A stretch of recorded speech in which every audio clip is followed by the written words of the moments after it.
Okay, and we're live. Welcoming everyone. By the way, you guys, I'm getting closer to my dream of having a Grammy, even though I cannot sing, but I don't care. And I feel like the more I express my voice, the more I get to have that Grammy. It's so good. Okay, you guys, welcome in. Who is joining me live today? Hey, do not comment on my voice, okay? It's still in training. Thank you very much. All right. So welcome in, guys. Welcome in. If this is the first time that you're seeing me live or you're watching a video of mine or a training of mine, you are welcome, okay? So my name is Avi, and I am a life coach, and I help overwhelmed professional women have a balanced life. So essentially teaching them and guiding them through how to have time for their personal life and end the burnout. And today's topic is, if I could get a dime or a nickel anytime I was talking to a woman and she mentioned this, I would be probably a billionaire right now. Because in my work with women, every single day I'm talking to women, and one common phrase that they say to me or sentence is, "Abi, I'm tired." Every time. That's how our conversation usually starts, most of the time. "Abi, I'm so tired." And when we talk about fatigue and tiredness and stuff like that, you can go to Google. You're going to see tips and tricks about how to raise your energy levels, how to have more energy and time to do the things that you want. But oftentimes, what I have found, even from my own personal experience, is if you don't deal with the root of the matter, those things will not work on a permanent level. Excuse me, guys. So they will not work on a permanent level. And what we're going to talk about today is, or we're going to address one of the roots why many women are so tired, too tired, if I were to use that word, and what you can do to start having energy, the energy levels that you want to be able to have time for your personal life. Okay, so before we get started, I hope you guys can see me and hear me clearly. We are retaining the setup, so I decided to like it. I decided I was going to like it. Okay, so we're going to keep it. So if you're watching live, make sure you comment live, and if you're watching the replay, you can type team replay. So going into the topic that I talked about, let's take a little step back and talk a little bit about, being superwoman. And one of the things that many women don't know that is draining their energy. So in my own life, when I used to live like superwoman, I'm going to keep doing that, you guys. I'll explain why. One of the syndromes of it and symptoms is that you're always in your worry. Like, you are here present today, but you're worrying about tomorrow. You're planning ahead of tomorrow and next, and you're worrying about things that have not happened. Now, some people have anxiety on a medical, as a medical illness or as a mental illness. I'm not referring to you if you have been diagnosed with anxiety. I'm talking to women that have not been diagnosed with anxiety, but have anxiety and feel anxious because they're always in their worry. They're constantly planning ahead. They're never present. They're always thinking about on to the next one, and whatnot. Now, when it comes to success, people say that's how you become successful. You plan ahead, you have strategies, and then you execute. Somewhat that's correct, somewhat. Part of being a successful person, yes, you have to do the work. where there's problem is that there are different levels and phases to success. The same phase that allows you to get things done, have that drive, a byproduct of that is that you are constantly in your mind, in your brain, over-processing, overthinking, and you're starting to worry. Now, I'm going to talk a little bit about why that is even a more problem for women. The thing about worrying is that, first of all, there have been studies that have shown that 60 to 70% of the calories that you consume is used by the brain. Okay, so 60 to 70% of the food that you eat is used by the brain. When you engage in constant worrying and thinking and over-processing, you're generating more of that.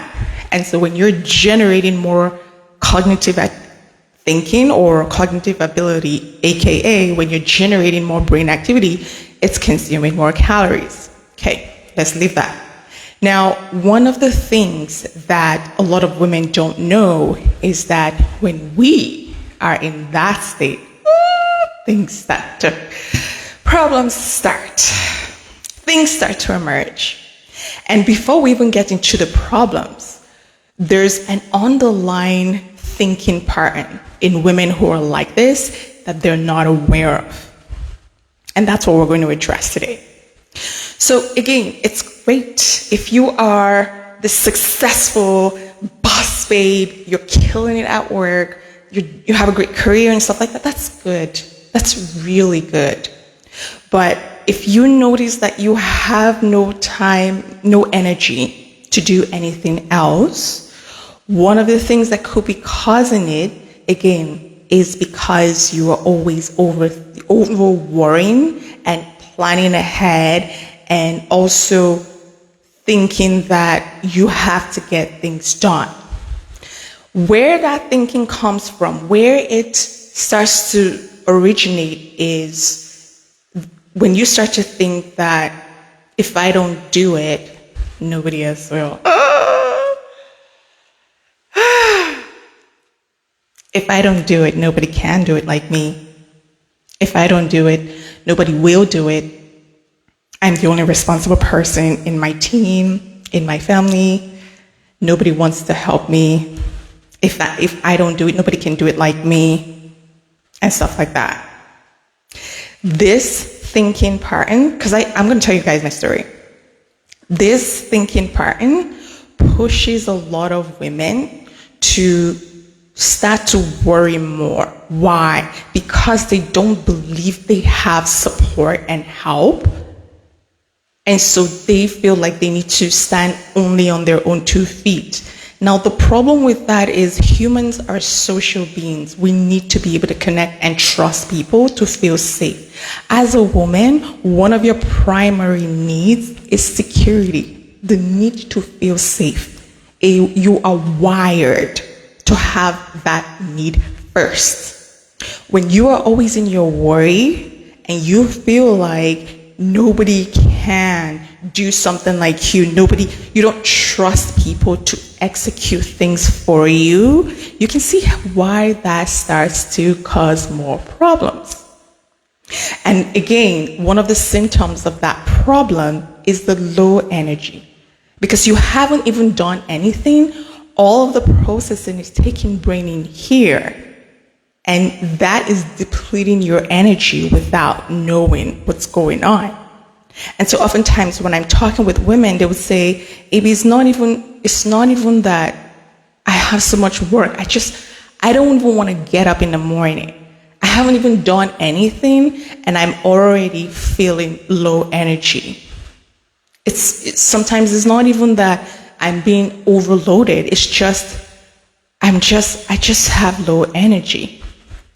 And so back to that thinking pattern that I just mentioned, one of the things that I'm going to ask you guys to check is, are you the kind of person that struggles with letting go of control? Are you the kind of person that when you assign something to someone, you start to feel anxious? And this is not just work. This could be at home with your kids. This could be at home with your partner or your husband. This could be with your friends and family. Are you the kind of person that when you ask somebody to help you do something, or when you get the courage to ask somebody to help you do something, you start to feel worried? They haven't done anything, they haven't said anything, but all of a sudden you're feeling worried. Some women will not even ask because they just don't believe that people have that capability like that. Some women will ask, the person will do it, they'll criticize the person. That's also a sign of somebody who struggles to trust, to let go of control and trust that other people are capable. So the thing about a lack of trust, because that's actually where it's coming from, the thing about a lack of trust in other people is that when you are in their presence, they know, they can feel that from you because you will be given the frequency. What is frequency? Your body language, the things that you say will be reflected in the way that you act. And so when you are that kind of person, even if the person wanted to help you, they will not. You know why? Because they know they can never be as good as you. They don't think they can impress you or they can do things as good as you. So why would they waste their time and energy to help you? There's no reward. Oftentimes, people get motivated to do something for you because, yes, it makes them feel very good. And when they do something for you, they have that dopamine rush, that reward center in their brain that says, yeah, you just did something amazing. But because you are bringing out a certain kind of frequency that says, I don't think you can do this, I really don't trust you, I think you're going to do a shabby job, you short circuit that path for them. So there's no reward in helping you. Now, what I just described comes as a shock to a lot of women because when you are a high functioning, high achieving, super capable, super reliable woman, you cannot see this. You cannot. Why? Because in your mind, you're not doing those things to bring them down. In your mind, you're just like, how can I get things done? How can I get things done? And you're looking for the fastest path to get it done, oftentimes through you. And so when you don't believe that somebody has that capability to do it, you don't assign them. So it's not deliberate, so you cannot tell. But that's one of the things that tends to happen, especially with women that are just high achievers. It's one of the downside of being a very overly capable woman. Yes, I know.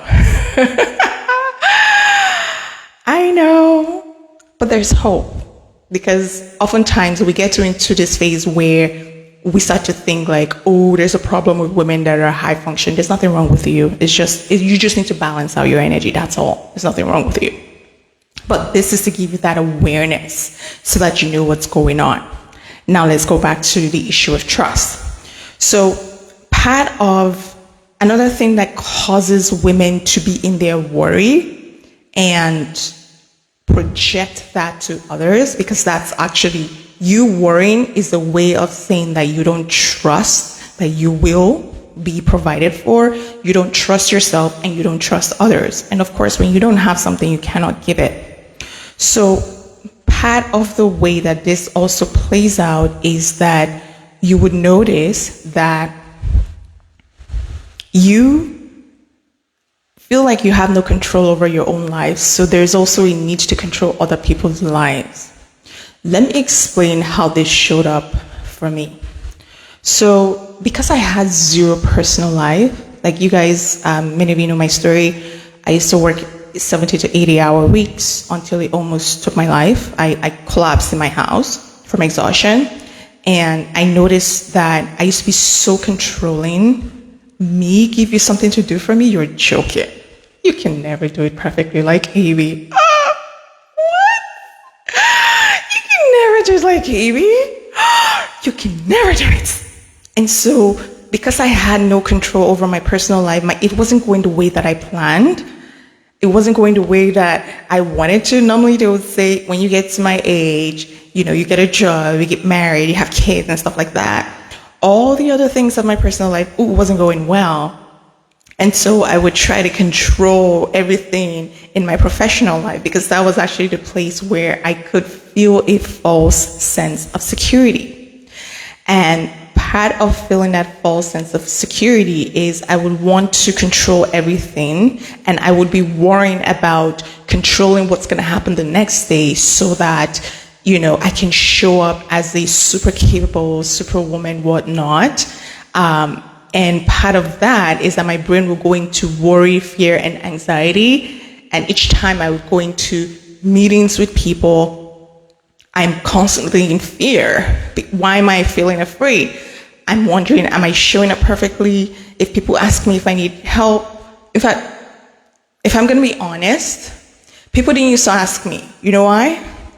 Because I wasn't showing up as somebody that needed help. Yes, if they asked me maybe once or twice, or maybe they did, but I didn't notice because my brain wasn't, I can do it all. And so I would show up like, yeah, I can do this. Yeah, I can do this. Sure. Yes, I raising my hand for every single thing. And I noticed that I would be so tired, no energy. And part of it will be just thinking what's going to happen the next day, worrying about it, trying to plan for, I need to have this ready, I need to have that ready. I used to say this as a badge of honor. I used to tell people that I always have plan A, plan B, plan C. You can count on me to have plan Z. That used to be my badge of honor. And when I was in that life, it was a thing of pride, but I didn't know that it was killing me because it's not free to have plan Z. And I didn't know that I needed to have all these plans just so that I could feel a sense of false security in me because I wasn't balanced. And so, of course, it caught up with me. Like, your body will keep the score. It will keep the score. You cannot fake this. Eventually, it will catch up with you. And what I noticed in March after I transformed is that, yeah, I have plan A. Yeah, I still plan. But if it doesn't work out, who cares? There's always a way out. And so I started to worry less. Like, I remember I was chatting with my mom the other day, and a family member of mine missed their flight, and my mom was like, oh my gosh, worrying. And then I was right next to her, and I was like, yeah, they'll just take the next one. And she was like, oh yeah, that's true. And then she's like, how come you're so calm? Like, what's the worst that could happen? Like, okay, so they'll miss the flight today. They can come tomorrow. Like, there'll be other flights. The world is not coming to an end. So why should I worry? And she laughed. And we had a conversation about it, about how we as women, we tend to worry about little things like that. I remember the other day, I was in a family function, and one of my cousin's wife was worrying about where is the child's sock, they lost their shoe. She was really upset about it. And little things like that can drain your energy. So what if your child's shoe got lost? Buy another one. Children like to even play barefoot. Allow them run in safe field. Barefoot is good for them. So what?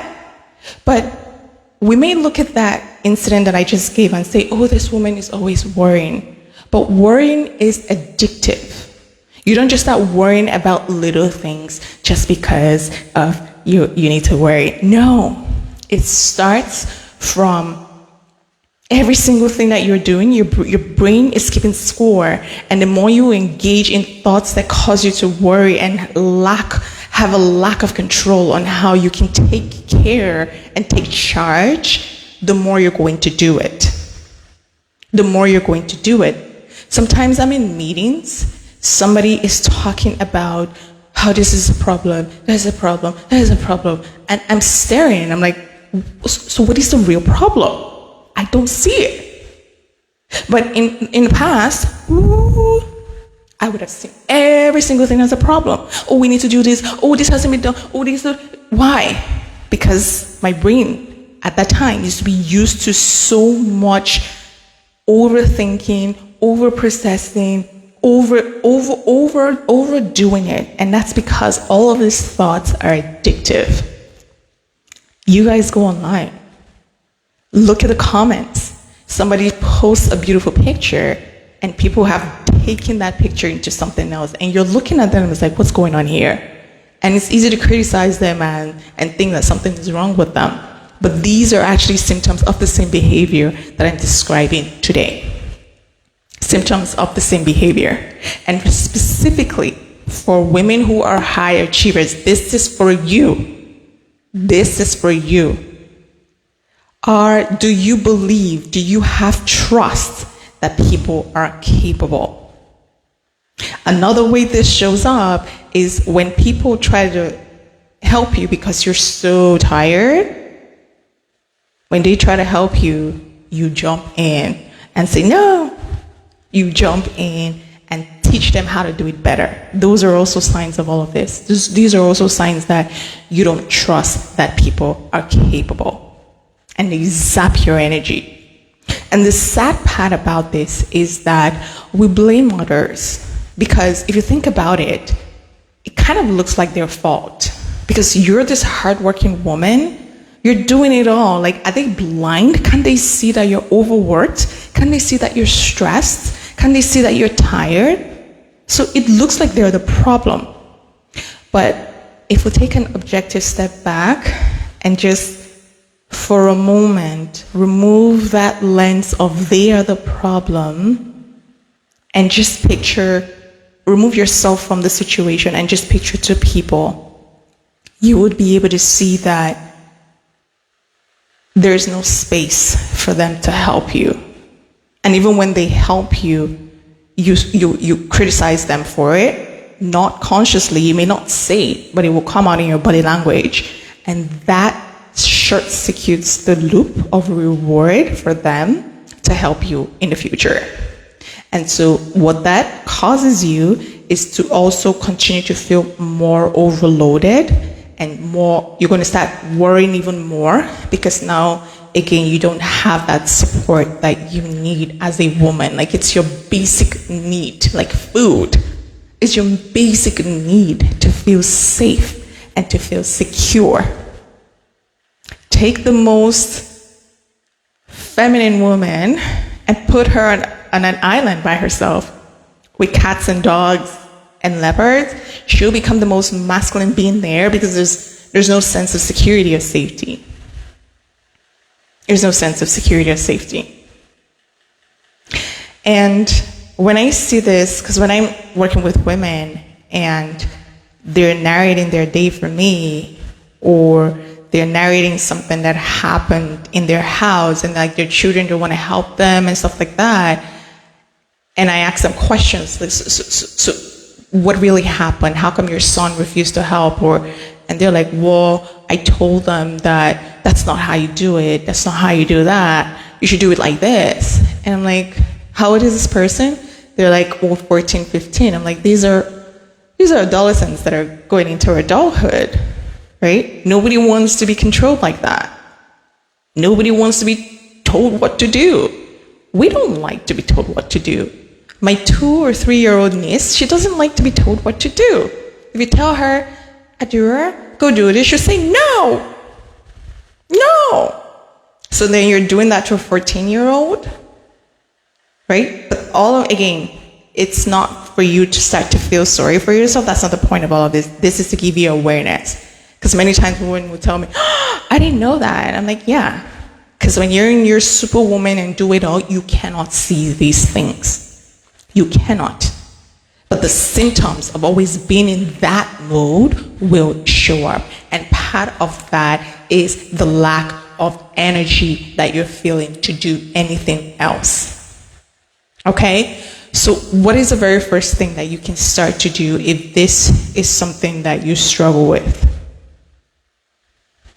The simple answer is we'll stop worrying. It's a simple answer. We'll stop worrying, right? It's like, as simple as it is, because I've been studying how the mind works, it's not that simple. Because you have essentially learned a habit or a behavior of worrying. So you're going to have to unlearn that behavior and learn how to have peace in the face of storm, in the face of things.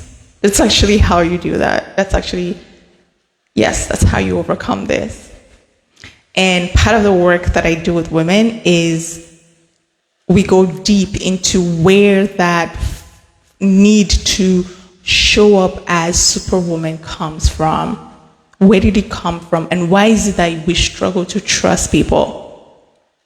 Oftentimes, I'll tell you guys my own, but oftentimes, if you grew up in a household where you did not feel safe, then you will start to develop those habits to secure yourself. And you're going to take those habits into environments even when it's not needed, because it has become a habit.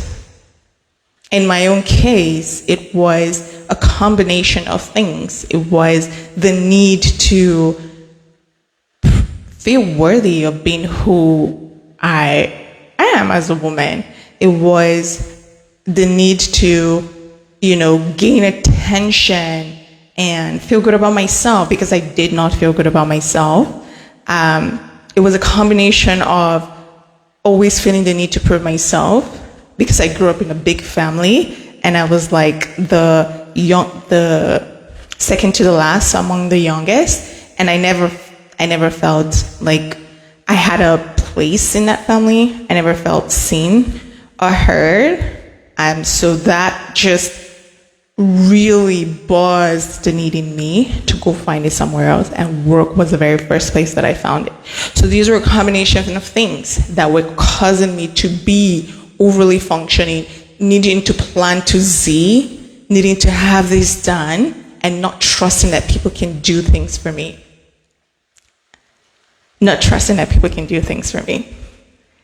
And again, I tell women that all of these things are behaviors, so you can unlearn them.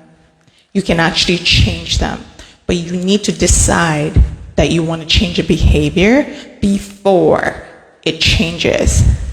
And oftentimes, when your behavior changes, because women will ask me, well, what about the other person? I said, leave them. Leave them. You know why? Because energy is a dynamic. We're constantly exchanging energy. Like, I'm exchanging energy with you guys now. It's a dynamic. So what happens is that if one person in that dynamics changes, the energy will change. It's two things. The other person will either upgrade to your level, or they'll deselect themselves. They'll leave the situations. Leave them.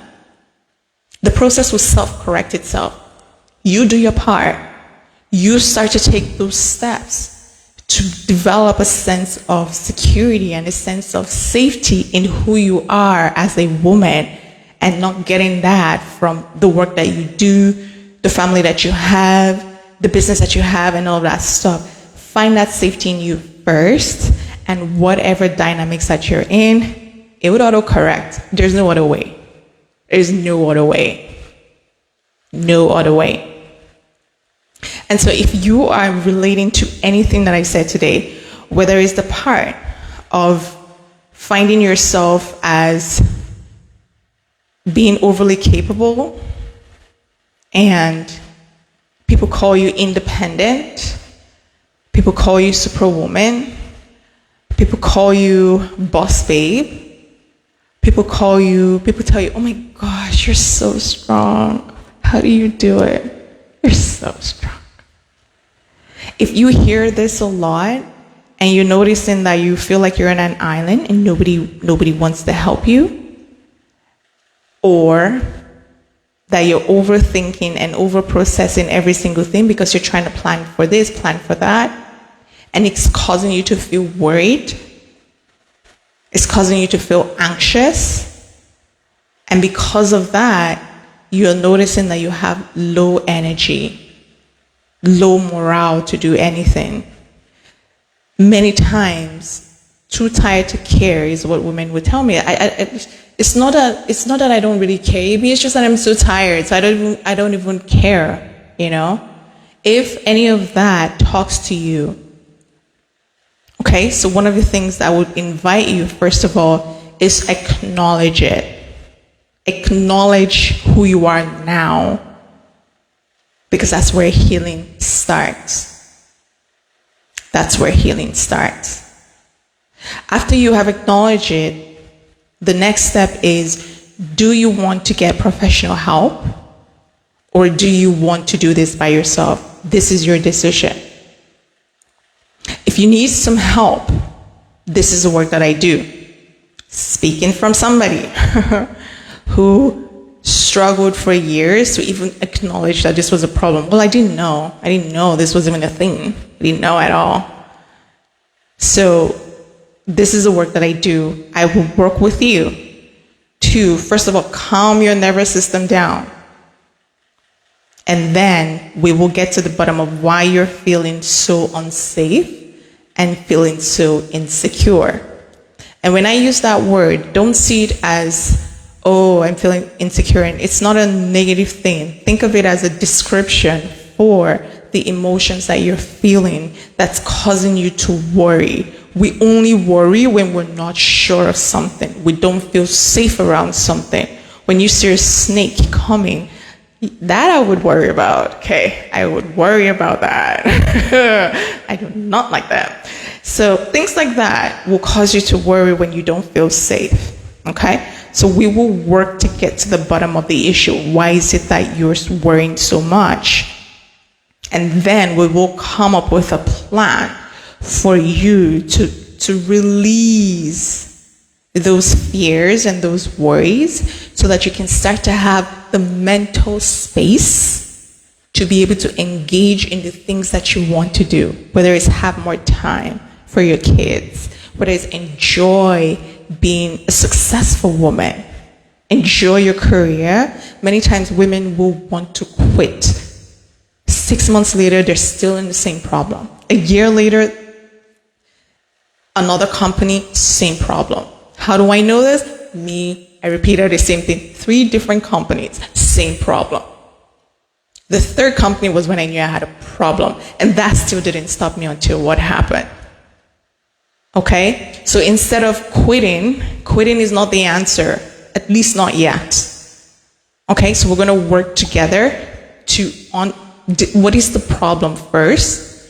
If it's that you're in an organization that is just the problem, which most of the time is not, 80% of the cases, it's not the organization.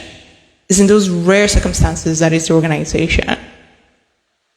We get to the bottom and then create a plan for you to start getting your energy back.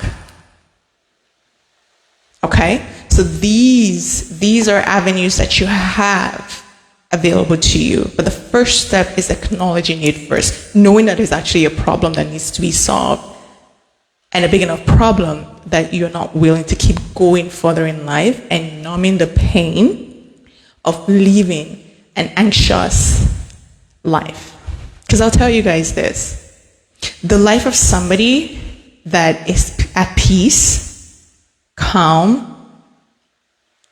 enjoys life is so different from when you are always fearful and worried, and it's so different.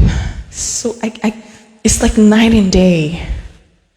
It's like the way you respond to situations, the way you start to enjoy the little things in life. People think that you need a lot to enjoy life. You do not.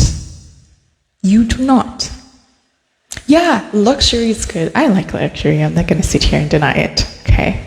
Luxury is good. The fine things in life are good, okay? I'm telling a little bit of myself. But you don't need all of that. It's not what's going to give you happiness. It's not what's going to give you, long-term happiness. It might give you short-term happiness for like a day, maximum 2 days, really rare 3 days. But after that, you're going to constantly seek that happiness in something else. So I say this to say, this is supposed to be a short video, you guys. I say this to say that start to become aware.